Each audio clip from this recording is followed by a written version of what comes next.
Ration चाउल बंटन को केन्द्र कर जिला जोगाण अधिकारी को दाबीपत्र दाखल कले झाटिया ग्रामर लोके। सूचना अनुसार आज चरंपा ग्राम पंचायत स्थित झाटिया ग्राम राशन चाउल बंटन अनियमितता को नहीं भद्रक ब्लॉक सम्मुख में शताधिक महिला युवक जनसाधारण मानकर भिड़ देखा मिली।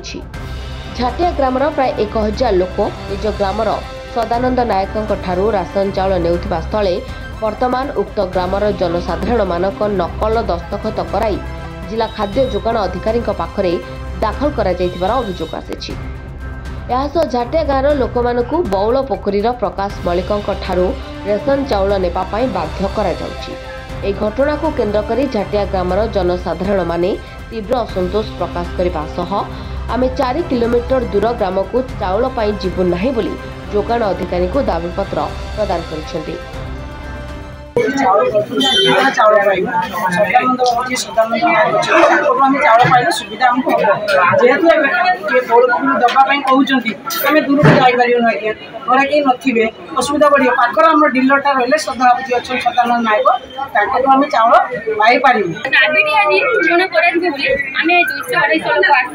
जेहेतु आम पूर्वतन डिलर जी थे आम चाहूँ राशन टी नापी आमको जो देती बर्तमान से बौल पोखरी गोटे जगह से बहुत दूर हो जाऊँगी 3 किलोमीटर 4 किलोमीटर पाखापाखि आम से जापर तो आम सुविधा आम आज आम दाबी की पूरण करने